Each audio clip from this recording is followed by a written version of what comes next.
Hello and welcome everyone to Dragon Tooth Miniatures. I am your host Bill, and this is my good friend Nizar. Hey, what's going on, guys? I'm Niza, and I'm Bill's friend. Yeah. So we just got through an intro game of Bolt Action, and yeah, what do you think? What do you think about it, I Nizar? think it's a really exciting game, especially for someone who is new to wargaming like me. I learn a lot of new stuff, but it's also actually quite easy to learn. Yeah.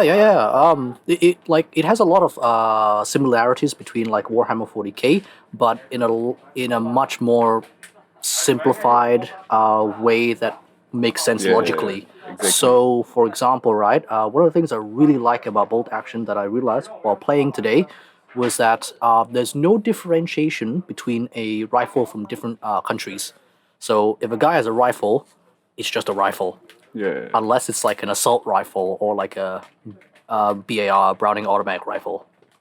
What I like about the game is the that certain countries, certain nations, they have their own unique nationalistic special traits, Yep. and I think it's very effective. Like we were playing Japanese against the Americans, Yeah. so the Japanese we had this thing called banzai, and we just go Oh in. yeah, that Yeah, was absolutely terrifying. That was very nasty.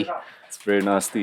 Yeah, Yeah, I didn't know that the banzai would negate didn't would negate pins. So my U.S. Marine Corps force was obviously like more shooting based.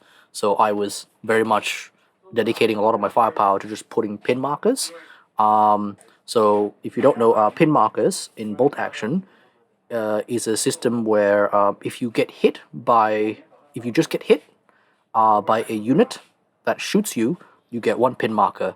Obviously, some special weapons like flamethrowers do extra pin markers, but that pin marker, if you wish to activate that unit to move, fire, or actually commit like any action. yeah any action, you need to take a morale check Yes.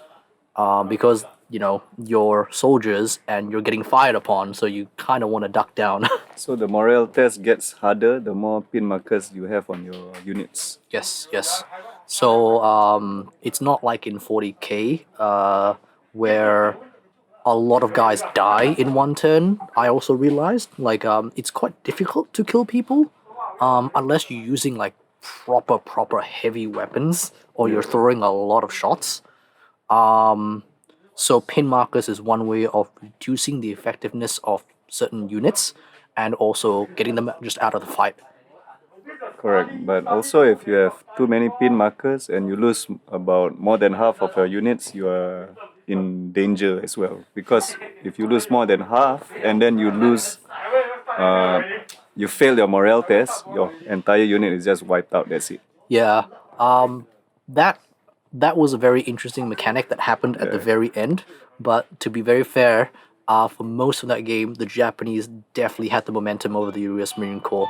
I think, in the first two turns, I lost two whole squads of U.S. Marines to bonsai charges, and that was just absolutely devastating. I Yeah. was like really racking my head, and Nizar was seeing me, and like I went really quiet for a while, and just went like Yeah. thinking. The Japanese seem to be really good in close combat. So if you really like the close combat gameplay, I think is you should go Japanese, guys.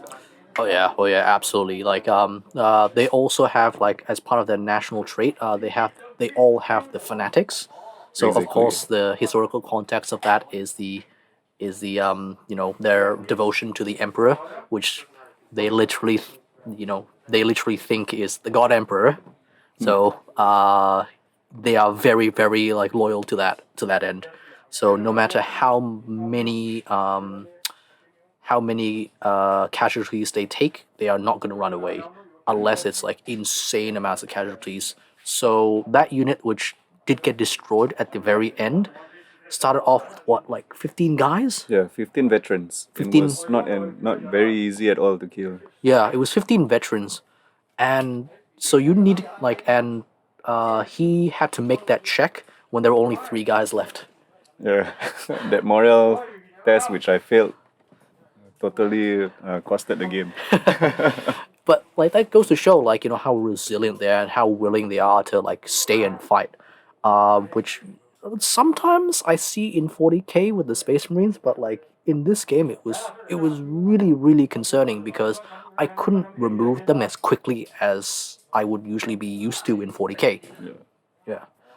And that veteran unit was really tough, and the only guy that was able to consistently kill them was the heavy machine gun, Yeah. my 50 cal on a half track. So Also, I believe that unit was suffering way too many pin markers. I think that's how you managed to finish off the Japanese veterans. yeah, It for a was good about 6 markers, I guess. yeah. It was too difficult to recover any morale test. Yeah, because for about the first 2 turns, that unit had the undivided attention of my U.S. Marine Corps sniper, and he was just like every turn just going like, okay, shoot that unit. I don't want it anywhere near me. But I believe the snipers didn't even kill one. They didn't even kill one of the veterans, but they killed Yeah, the they- one guy that was the most Oh, important. Oh, that guy, that lieutenant, The lieutenant, yes. he was really bad. Yeah. He was shooting a rifle at just the enemy's lieutenant. At my lieutenant, yeah. Yeah, missed both rounds. Man. Yeah, and the funny thing was that that lieutenant, right, was inexperienced. Yeah. So that was like his first battle. So I'm wondering who's more experienced. Man. Yeah. It was It's hilarious. it man. was hilarious because I charged up the lieutenant just out in the open, like on the objective, and yeah, wow, it was he stood there for a long time.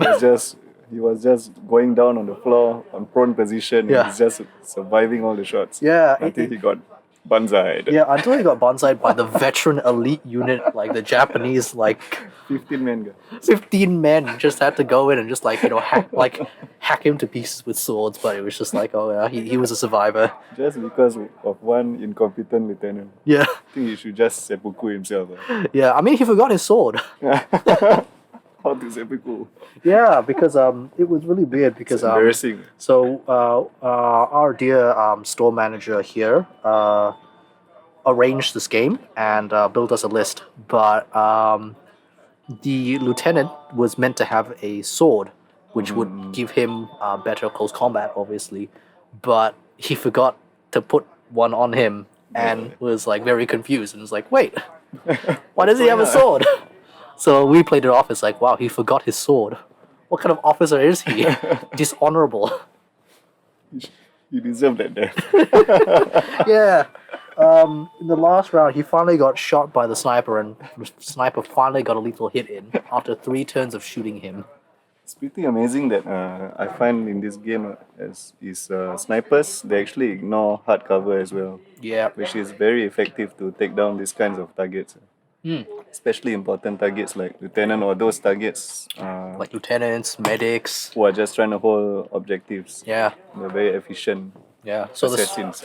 the very strange thing, right, was that I had one medic in there, and the store manager was very surprised that I had a medic because usually people don't take medics. But I specifically wanted him so just I could have more order dice, so I could like churn out more and be more decisive. But he turned out to actually be quite useful towards the end. Yeah. Because he survived and he actually managed to contest together with the objective. And Well, out of my entire force, he was the only veteran. yeah. That medic was the veteran. And he only survived because like he got into the half track and started driving it around and was like completely safe and was like, oh yeah, cool. He survived, man.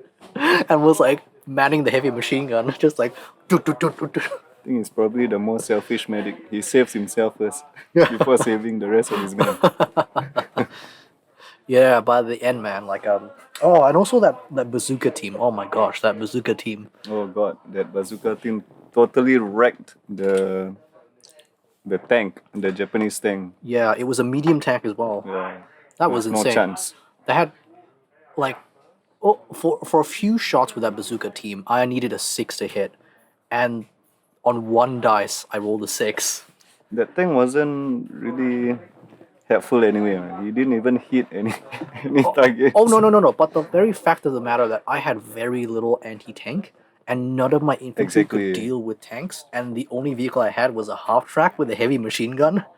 I think if your bazooka guy got killed earlier, I think it will be very, very difficult for you Oh to yeah, recover. oh yeah. I would have had to just like ignore the tank. The But I tank, couldn't ignore the tank because he was on the objective. yeah. But if the tank or someone else had killed your bazooka, I think it's very hard to recover, man. Yeah, It's yeah. almost like, whoa, you just have to charge everyone in front. Yeah. Like the crazy thing was that like that bazooka team fired, moved and fired and was out in the open and just was like Rambo. kind of like Band of Brothers like remember the US Airborne, the bazooka team went out in the middle of the street and just fired, and that was like that exactly. The sacrificial act of valor. Yeah. Uh, Unfortunately, that bazooka team did die because he did get Yeah. banzai charged by the Japanese same, veteran. same guys. Yeah, like interestingly, he only had 2 infantry units, while I had 3. So numerically speaking, in terms of order dice and Yeah. amount of units, so bit of explanation, backtrack a bit. Order dice in bolt action are generated for every unit that you have. So for every unit, for every unit you have, you get 1 order dice. You put all those you and your opponent's order dice into a bag, and to start the turn, you pull out 1 order dice from the bag randomly. So The turns are based on who draws the order dice. So if Yes. it's your order dice, it's your turn. If it's not yours, it's the opponent's. yes, exactly. So that's a very interesting mechanic. That is not. Not in other war games. Yeah, that's just totally absent in 40k because you have that interesting back and forth where sometimes you will get a lot of order dice and you will have the initiative. Yeah. But then suddenly in that exact same turn, you've only got like a few order dice left in the bag. Yep. So it's the opponent's time to counterattack. Yeah. Also, if you happen to draw your dice and your opponents have not drawn their dice first, you are actually quite disadvantaged, especially if you have lesser order dice. As for me, towards the end, I had 2 order dice left, and then I drew them both, and I decided to fall back to the objective, but I got just wrecked and counter-attacked because he was able to outmaneuver me towards the end. Yeah, because I managed to preserve the half Yeah. track. Interestingly, the half track bounced a light howitzer shot from the medium tank, which was hilarious. Like, what? It was like, oh yeah, maximum angling around a corner and just went like, ping. The tank was embarrassing. And the fact that you lost the tank as well, I think at that point, right, if you went back to the Japanese High Command and was like, and they asked you where the tank was, you would have had to commit seppuku. Because I didn't even have any tanks. I had no anti-tank whatsoever.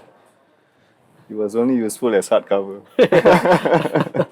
He wasn't even useful as hardcover because you didn't even use him as hardcover when he died. True.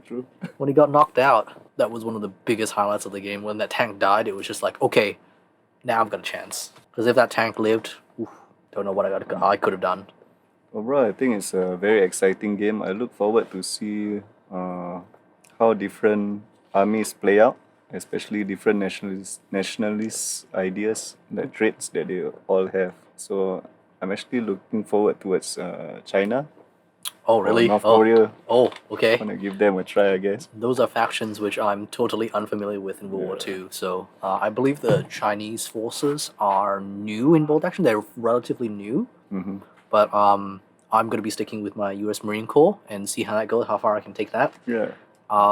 It's a very different playstyle to what I played for before this. So I started many years ago in bolt action, first edition, like the very beginning of first edition, and I played Russians. So that is a whole horde army. That is like Whoa. I have 11 order dice and I have a lot of artillery.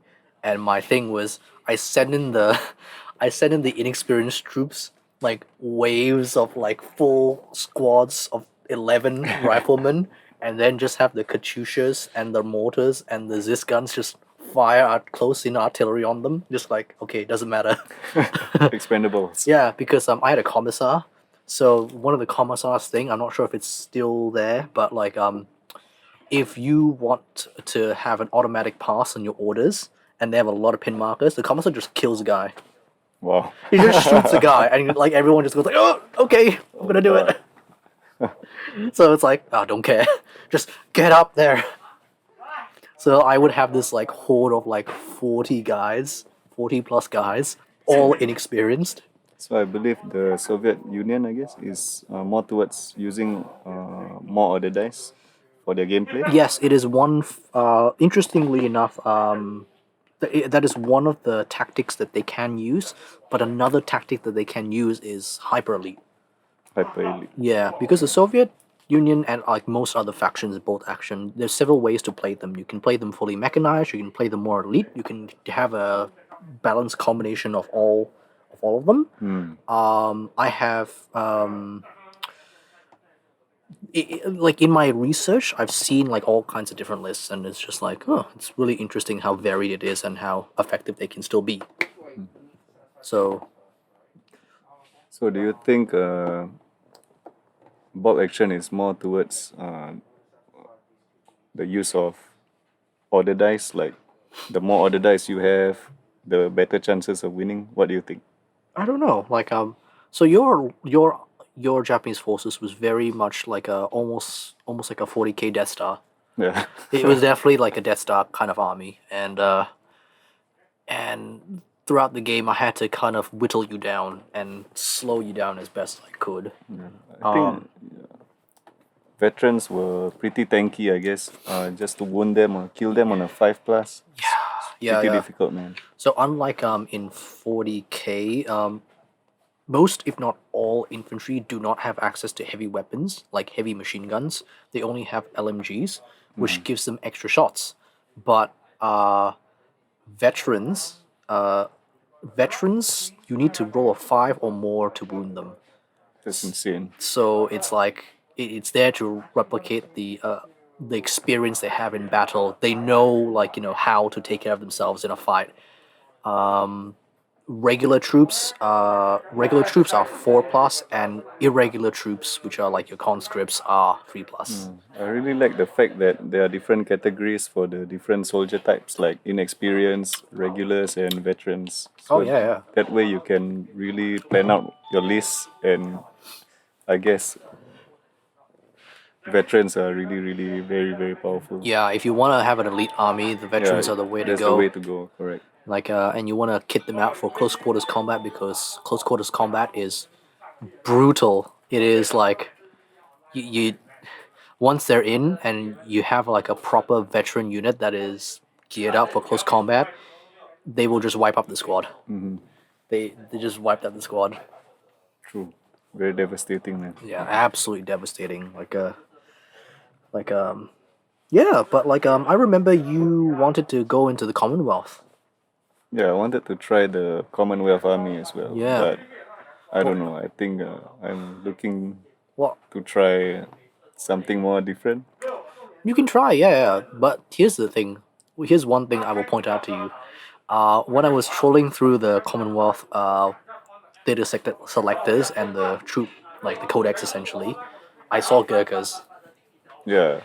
Gurkhas are Gurkha. like the Japanese but on steroids. Yeah. They're crazy scary in close combat. But I believe they probably cost quite expensive. They points wise. cost quite a lot, but But for the points value, I what do you saw think? that they had fanatics, and also they had a special rule for their kukris, Wow. and also their veteran as well, and also they can run like pretty far. So as you see, guys, Bill is trying to make me spend more money, I guess. No. It's a new game that we want to like try out and like support. By collecting more and more different armies. No.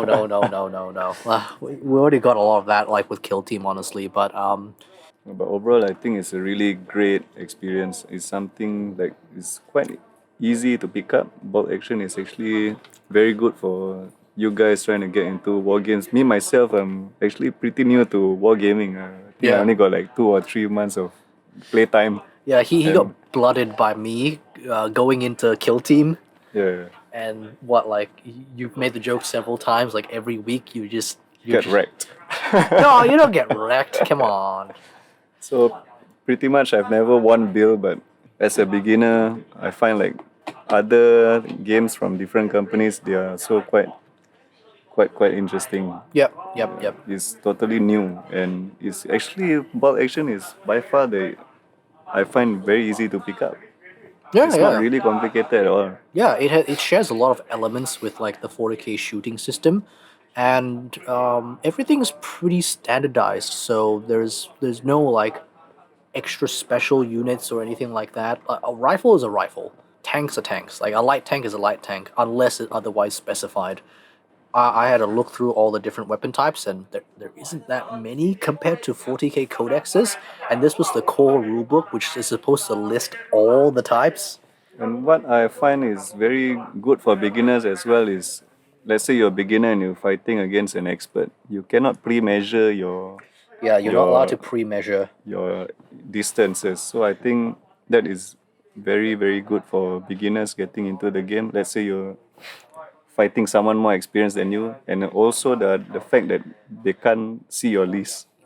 Yeah, The yeah. list is just to be printed, and you just Yeah. put it one side. So in Bolt Action, you do not need to reveal everything in your Correct. list, but you need to have a physical document of what is in your list, so Correct. that if you pull something out like a flamethrower in a unit, and the guy goes, "Hey, wait, did you always have that flamethrower?" You can show him like, "Yes, I've always had this flamethrower. I've paid the Yeah. points cost for it." So that way, it's very hard to have an advantage against your opponent. Yeah, because it's not a full disclosure game, just like in war. Like you don't need to tell them every single little bit Correct. about your Yeah. army. True. If they ask, be polite about it. But other than that, Nobody will have to know what your army has. yeah, No one knows. yeah, nobody knows. No one has intel. Nobody knows. Okay. So thank you very much for listening to us, and Thank you. I hope that you enjoyed it. Please check out our Instagram page at Dragontooth Makes, and also check out the Expedimax website, which will be linked down in the descriptions. Where, if you'd like to support us, you can commission a small force to be painted by me. Yeah, I have Bill painting models for me, and they look amazing, man. Yeah. Give it a try. All the pictures are there on Instagram, so you can see like what I'm working on and probably what I'm frustrated about. I mean, right now it's somebody commissioned me to make something out of a China cast Eldar unit, and there are big holes in it, and he's filled it in, and it doesn't look very good. This is Bill and Thanks for having me. Nizar, Yeah. and we shall see you on the next episode.